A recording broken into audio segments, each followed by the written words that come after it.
안녕하세요. 스위스로 팟캐스트 강성입니다. 드디어 오늘 제가 동부 컨퍼런스 파이널 게임 얘기 좀 하려고 합니다. 그동안 제가 동부 컨퍼런스 파이널 다뤄야지 하는 날마다 일이 좀 생겨가지고 못했는데 마침내 오늘 제가 얘기를 하게 되었네요. 오늘 먼저 들어가기 전에 제가 인디애나 팬분들께 좀 사죄의 말씀을 드려야 될 것 같아요.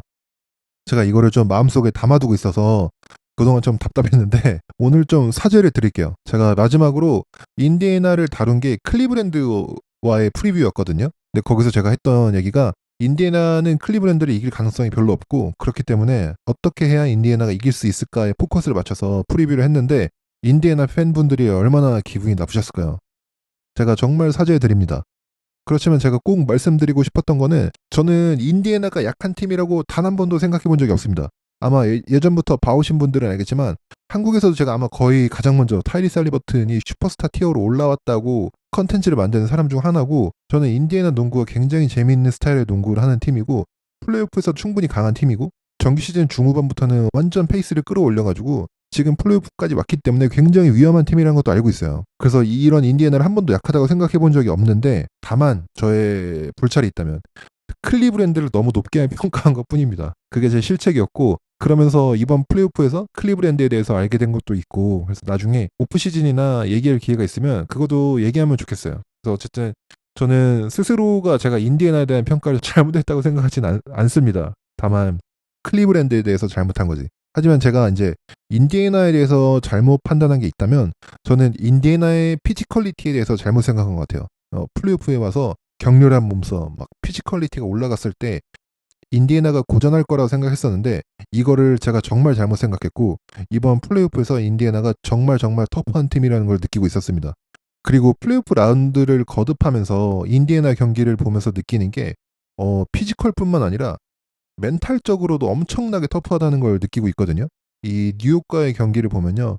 3차전에서 인디애나가 졌잖아요.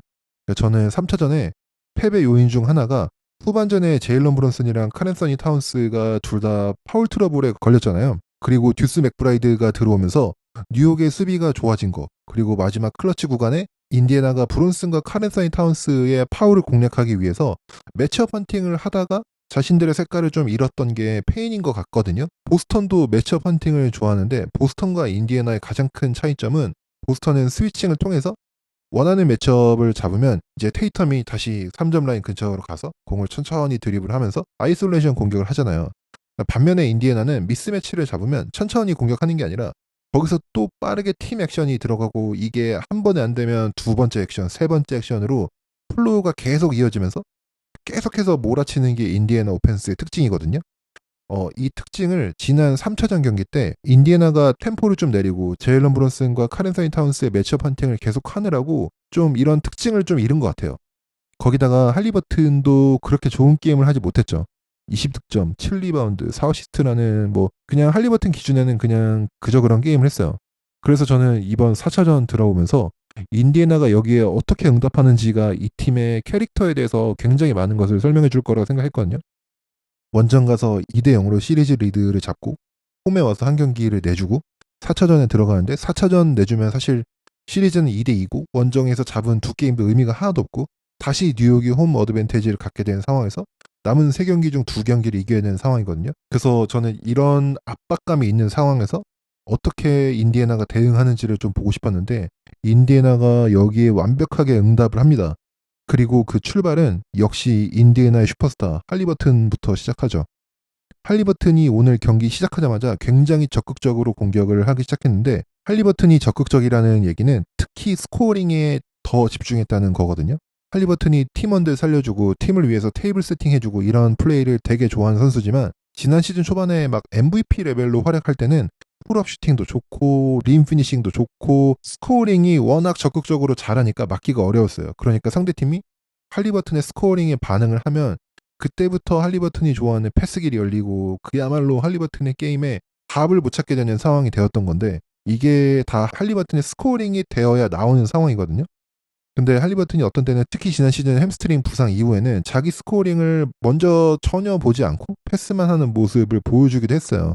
이런 경우에는 할리버튼의 능력이 최대치로 발휘되기가 어려워요. 할리버튼은 스코어링을 적극적으로 볼 때가 굉장히 무서운데 오늘 경기 초반부터 할리버튼의 마음가짐이 달랐던 것을 알 수 있었죠.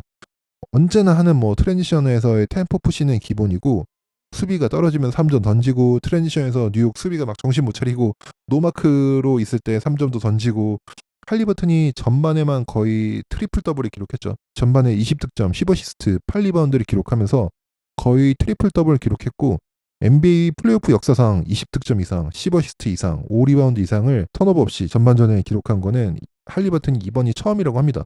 뭐 이것뿐만 아니라 후반에도 끊임없이 어택을 하면서 인디애나를 리드했죠.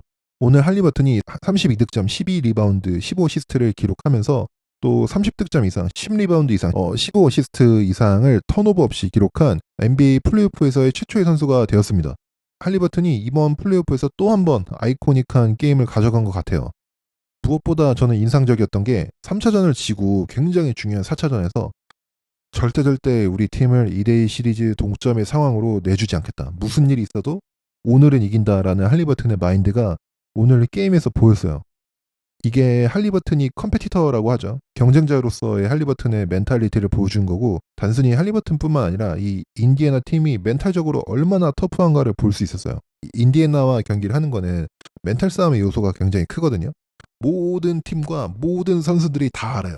인디애나랑 경기할 때는 트랜지션을 빨리 해야 되고 항상 정신 차리고 자기 매치업에 다 붙어 있어야 된다는 걸 알아요. 근데 이거를 안다는 것과 별개로 실제로 이를 수행하는 것 그리고 48분 내내 게다가 48분뿐만 아니라 이렇게 플레이오프처럼 시리즈를 계속하면서 몇 경기를 연속으로 이 팀과 계속하면서 이 모든 경기 동안 이런 것들을 지켜야 된다는 게 엄청난 멘탈 챌린지거든요. 뉴욕과 인디애나 1차전에서 뉴욕 닉스가 인디애나의 트랜지션 게임에 꽤나 잘 버텼어요.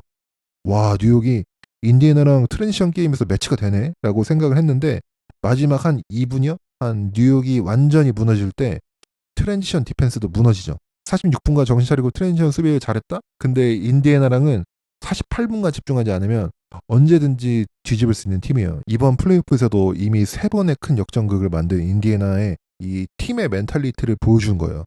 인디애나 선수들은 절대 포기하지 않아요. 이게 그거 같아요. 막 복싱 선수 중에 엄청 맞고 하도 맞아가지고 얼굴 막 다 터지고 막 멍들고 피나고 하는데 막 비틀비틀 일어나서 막 싸우는 선수 있잖아요. 경기 끝날 때 그 울리는 종소리가 있잖아요. 근데 이런 복싱 선수들은 나 아직 종소리 못 들었어라고 하면서 종이 울릴 때까지 진짜 계속 싸우잖아요. 근데 저는 인디애나가 좀 이런 파이트가 있는 것 같아요. 그래서 저는 이런 인디애나가 너무 매력적이고 저는 이런 파이트가 있는 선수들, 이런 파이트가 있는 팀들을 좀 좋아합니다. 끝날 때까지 끝난 게 아니다. 끊임없이 이기기 위해서 다 뭐든지 하는 선수들, 계속 노력하는 선수들. 그리고 그렇기 때문에 인디애나가 만든 역전 드라마 같은 게 만들어지는 거죠. 그리고 그게 저희가 스포츠를 보는 이유잖아요. 오늘도 뉴욕 닉스가 완전히 트랜지션 게임에서 밀렸죠. 클리닝 더 그래스 스탯에 따르면요.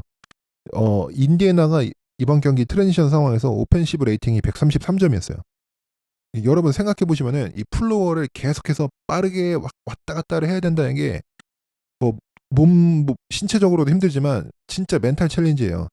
그러니까 인디애나가 할리버튼이 공을 몰고 트랜지션 해오는데 뉴욕 닉스 뭐 빠르게 트랜지션 해야 되니까 막 뛰다가 매치업 안 돼 있고 할리버튼이 탑에서 노마크로 3점 풀업 슈팅 넣고 아니면 뭐 제일런 브룬슨이 골 밑에서 막 밀어 넣어가지고 한 골 어렵게 넣었는데 인디애나가 엔드라인에서 패스하고 할리버튼 받아서 바로 앞으로 던져주고 시약함이 빠르게 패스 받고 미카엘 브리치스 앞에서 레이업 넣고 그러니까 제일런 브룬슨이 그렇게 어렵게 해서 2점 넣었는데 트랜지션으로 바로 그냥 2점 먹히고 어렵게 넣으나 쉽게 넣으나 똑같은 2점이잖아요.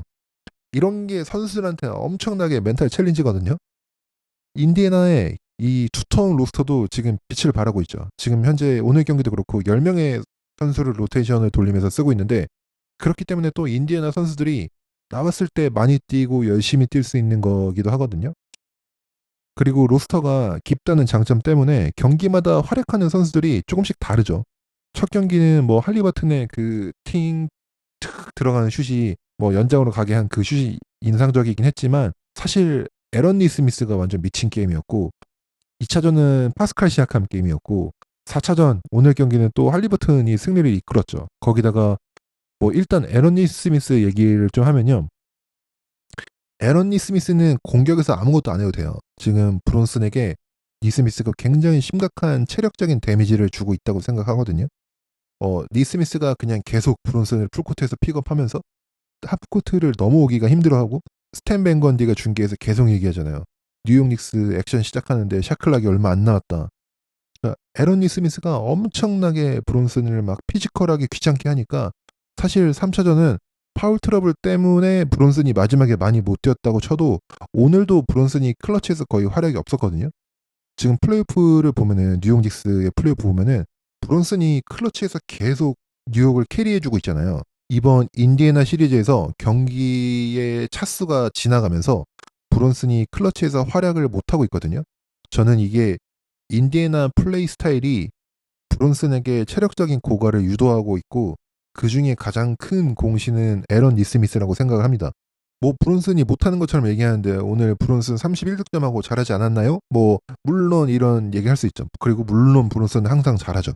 이런 슈퍼스타들을 완전히 틀어막는 건 어렵죠. 그렇지만 언제 브론슨을 제어하는데 성공했냐가 중요합니다. 4쿼터에 브론슨이 야투 3개밖에 못 던졌고요. 2득점했어요. 4쿼터에 거의 이제 제일런 브론슨을 볼 수 없었던 거죠. 그리고 에런 니스미스의 효과를 보여주는 스탯을 제가 알려드릴게요. 오늘 제일런 브론슨이 31득점했지만 에런 니스미스가 플로우와 있었던 30분 동안 제일런 브론슨은 야투 13개 중에 3개 성공 10득점했거든요. 에런 니스미스가 플로우에 없었던 그러니까 벤치에 앉아 있었던 7분 구간 동안 브론슨 야투 6개 중에 6개, 자유투 8개 중에 7개, 총 21득점 했습니다. 단 7분 동안 21득점. 니스미스가 없을 때. 에런 니스미스의 활약이 박스 스코어에 잘 드러나지 않아도 지금 이 선수가 인디애나에 얼마나 중요한 선수인지 아시겠죠? 근데 에런 니스미스뿐만 아니라 뭐 파스칼 시약함은 미스매치 어택이 뭐 뉴욕 닉스 입장에서는 악몽 같은 미스매치 어택하고 벤 메서린은 지금 사실 3차전까지 경기 보고 벤 메서린 이 시리즈에서 못 써먹겠는데 라고 생각을 했어요. 벤 메서린이 원래 출전 시간에 비해 득점이 엄청 많은 선수거든요. 그런데 메서린이 지난 5경기 동안 총 득점이 15점이에요.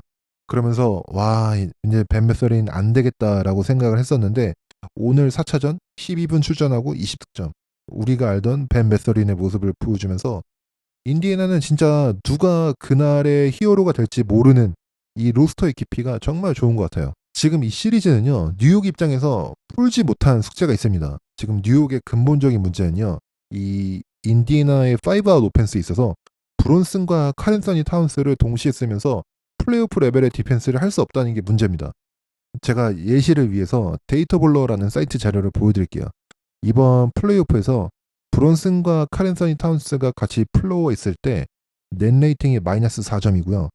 브론슨만 코트에 있을 때는 플러스 10.4점, 카렌서니 타운스만 플로어에 있을 때는 플러스 15.8점, 둘 다 플로어에 없을 때 마이너스 27.5점인데 이게 보여주는 게 브론슨과 카렌서니 타운스가 둘 다 좋은 디펜더가 아니다 보니까 한 명만 있을 때는 넷 레이팅이 플러스로 바뀌면서 그래도 어느 정도 기능을 하는 수비로 만들 수 있다는 건데 둘 다 플로어에 있을 때는 전혀 수비를 제대로 하기가 어렵다는 거죠. 지금 3차전부터 미첼 로빈슨을 뉴욕 닉스의 주전으로 쓰고 있잖아요. 저는 사실 이게 뭐 딱 마음에 드는 부분은 아니긴 한데 티보드 감독도 나름의 이유가 있는 거죠. 미첼 로빈슨이 그전 경기들에서 잘하기도 했고 카렌서니 타운스가 센터로 디펜스에서 막 중심을 잡아주기가 힘들다 보니까 미첼 로빈슨을 써서 좀 수비를 잡아보겠다 이거거든요. 그런데 이거 자체가 엄청나게 많은 문제를 만들고 있습니다. 우선 미첼 로빈슨이 있으니까 인디애나가 공격할 구멍이 더 많아졌어요. 미첼 로빈슨이 골밑에서 위력이 있지만 결국 인디애나가 5아웃 오펜스를 하면서 미첼 로빈슨을 밖으로 불러내고 넓은 공간에서 공격을 할 수 있고 여기에 카렌서니 타운스, 브론슨까지 있으니까 인디애나는 마음껏 어택할 수 있는 선수들이 3명이나 플로어에 있게 된 거거든요. 이 경기에서도 보시면은 할리버튼이 미첼 로빈슨에게 스위칭 되면은 그냥 미첼 로빈슨 앞에서 3점 던지는 포지션도 많았고 인디애나가 공격에서 스크린 액션을 통해서 미첼 로빈슨을 할리버튼에게 매치업 되게 만들거든요. 그리고 인디애나가 잘하는 게 건드려야 될 뉴욕의 약점이 어딘지를 진짜 빠르게 프로세스 하거든요. 바로 다음 액션으로 이어지면서 마일스 터너가 골밑으로 들어오고 그러니까 원래 파스칼 시아캄에게 매치업이 되어 있던 오지 아누노비가 시아캄을 미카엘 브리친스에게 스위칭을 주고 오지 아누노비가 마일스 터너를 태그하거든요. 그러면 이제 파스칼 시아캄이 미카엘 브리치스에게 미스매치가 되어 있죠. 이 시리즈 내내 파스칼 시아캄이 브리치스 매치업을 잡아먹고 있는데 이 상황을 인디애나가 만들고 바로 파스칼 시아캄에게 패스를 줍니다. 그리고 이때 플로어를 보시면은 오지 아누노비와 미첼 로빈슨이 둘 다 골밑에서 멀리 떨어져서 마일스 터너와 할리버턴을 막고 있어요. 이게 인디애나가 원하는 대로 플로어 구성을 하고 자기네가 원한 이 플로어 구성 속에서 그 다음에 골밑에서 파스칼 시아캄이 공략을 하는 거예요. 그리고 골밑에서 이 슛을 막아줄 뉴욕 닉스에서 가장 큰 두 명의 선수 미첼 로빈슨과 오지 아누노비가 골밑에서 멀리 떨어진 곳에 위치하게 돼 있고요. 그리고 이게 다 인디애나가 플로어 구성을 일부러 이렇게 한 다음에 공격을 하는 거다. 근데 이런 프로세스가 너무너무 빠르게 정확한 의도를 가지고 하는 인디애나의 오펜스도 무섭지만 결국에 미첼 로빈슨이 플로어에 있으면서 수비에 그렇게 큰 도움을 주지 못하고 있는 거죠. 게다가 미첼 로빈슨이 주전으로 들어오니까 원래 공격과 수비에서 마일스 터너랑 매치업이 되어 있던 카렌 서니 타운스가 이제는 파스칼 시아캄과 매치업이 되죠. 파스칼 시아캄 입장에서는 자신을 막는 매치업 자체가 미스매치인 거라서 파스칼 시아캄이 카렌 서니 타운스를 그냥 마음껏 공략할 수 있었고 카렌 서니 타운스가 많은 파울을 정립하기에 정말 너무나도 좋은 환경이 되었어요. 그리고 공격에서도 원래 카렌 서니 타운스가 마일스 터너 매치업에서 좀 좋은 모습을 보여주면서 이기고 있었거든요.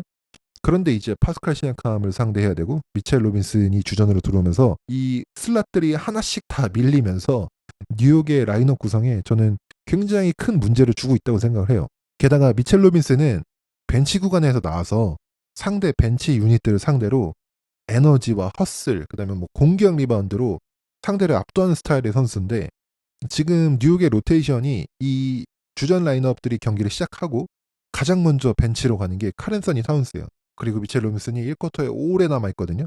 3차전에서 1쿼터에 미첼 로빈슨이 11분 정도 뛰었고 4차전에서는 9분 30초를 뛰었는데 저는 이것도 미첼 로빈슨을 잘 사용하는 방법인지 모르겠어요.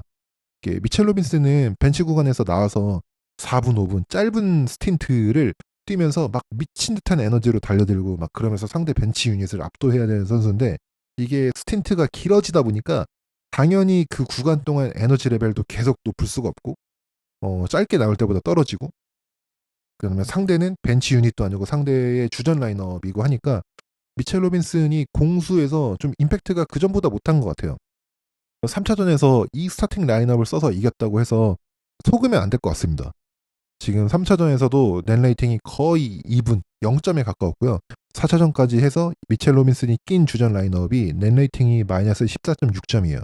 그리고 저는 개인적으로 듀스 맥브라이드를 벤치에서 출전 시간을 좀 더 늘려야 될 것 같긴 하거든요. 3차전도 사실 저는 듀스 맥브라이드가 출전했던 구간에 뉴욕 닉스가 이겼기 때문에 그 경기를 이긴 거라고 생각을 하고 듀스 맥브라이드가 사실 스크린이 불가능할 정도로 스크린 내비게이션도 좋고 오프볼 트래킹도 잘해서 인디애나의 볼 무브먼트에 대응하기도 좋고 슈팅도 있으니까 뭐 스페이싱도 되고 해서 저는 제발 듀스 맥브라이드 좀 많이 썼으면 좋겠습니다. 오늘도 출전 시간이 15분도 안 돼서 제가 마음이 좀 아픕니다. 티보더 감독이 뭐 누구보다 많이 고민하고 있겠죠. 근데 이런 닉스의 현재 로스터에서 누구와 누구를 조합하고 얼마나 뛰게 하고 이런 로테이션과 라인업의 버튼을 얼마나 잘 눌러주면서 닉스의 승리를 이끌 수 있느냐가 관건일 것 같아요. 그리고 또 하나 지금 문제가 되는 게 인디애나가 카렌 서니 타운스나 제일런 브론슨을 타겟팅해서 액션을 많이 하거든요. 특히 제일런 브론슨을 타겟팅할 때 뉴욕 닉스가 지금 굉장히 많이 얻어 터지는 이유가 제일런 브론슨의 스크린 액션의 커버리지 때문이에요. 제일런 브론슨이 해치 앤 리커버리 뭐 혹은 뭐 쇼 앤 리커버리 형식으로 인디애나의 스크린 액션에 대응하고 있거든요. 할리버튼이 드리블을 하고 할리버튼 앞에 미카엘 브리지스가 주로 뭐 막고 있고 제일런 브론슨이 매치업된 뭐 예를 들면 에런 니스미스가 할리버튼에게 스크린을 걸어줄 때 할리버튼이 이 스크린을 타고 나오잖아요. 이거를 스위칭을 하면 제일런 브론슨하고 할리버튼이 매치업이 되니까 이거를 안 주기 위해서 할리버튼이 스크린을 타고 나올 때 한 번 돌파를 제일런 브론슨이 나와서 앞에서 막아주고 그 다음에 다시 자기 원래 수비 매치업인 에런 니스미스한테 돌아가는 방식이거든요. 그런데 이게 인디애나의 공격의 템포와 스피드가 워낙 빠르다 보니까 이게 생각대로 잘 안 되고 있어요. 오늘 경기에서 정말 많이 브론슨의 이런 커버리지가 문제가 되는 장면이 있었는데 경기 중에 내용이 정말 많거든요. 근데 제가 그냥 딱 두 개만 갖고 와 볼게요.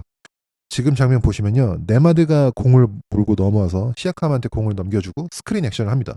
네마드랑 매치업 되어 있던 제일런 브론슨이 스크린을 타고 나오는 시아캄 앞에 섰다가 자기 원래 수비수로 돌아가려고 하죠. 쇼앤 리커버리를 하는 거죠. 그런데 파스칼 시아캄의 매첩이었던 오지 아누노비가 네마드의 스크린에 걸려있는 동안 브론슨이 이 쇼앤 리커버리에서 어느 정도 저항을 하면서 파스칼 시아캄을 살짝 늦춰줘야 되는데 그렇지 못하고 바로 파스칼 시아캄이 돌파하고 위크사이드에 있던 미첼 로빈슨이 헬프를 하러 올라오니까 코너에 마일스 터너가 와이드 오픈되고 바로 3점을 넣습니다. 그 다음 장면도 비슷해요. 같은 장면은 아닙니다. 할리버튼이 공을 몰고 브론슨이 매치업되어 있던 네마드가 스크린 걸어주고 할리버튼이 이 스크린 타고 나오는데 브론슨이 쇼앤 리커버리를 하는데 이게 속도가 늦으니까 네마드에게 패스가 갔을 때 네마드가 돌파를 할 수 있게 되고 위크사이드 로우맨인 오지 아누노비가 홀밑 헬프로 오고 코너에 있는 파스칼 시아캄의 와이드 오픈 3점. 오늘 닉스가 나중에는 다 스위칭하는 수비 커버리지로 전환을 하기도 했는데 제 생각에는 그냥 스위칭을 계속 하는 게 낫지 않나 싶어요. 어차피 인디애나는 이런 커버리지로 못 막습니다. 이런 커버리지로 막으면 인디애나의 템포와 볼 무브먼트가 더 살아나고 그러면 뉴욕 닉스는 수비가 더 힘들어질 거예요. 아무리 제일런 브론슨, 카렌서인 타운스를 할리버튼한테 매치업을 내주는 한이 있더라도 스위칭을 해서 이런 스크린 액션을 할 때마다 쉽게 어드밴티지가 안 나게 하고 차라리 스위칭을 한 후 최대한 버티는 게 저는 차라리 닉스의 수비에서의 가능성이 높다고 봅니다. 어차피 지금 3대1이거든요. 한번 시도해봐야 될 것 같아요. 그래서 오늘 아주 중요한 4차전이 끝났고요. 저는 사실상 이번 4차전을 이긴 팀이 이 시리즈를 이기지 않을까 생각을 해요. 그래서 인디애나는 거의 파이널의 문 앞에 갔죠.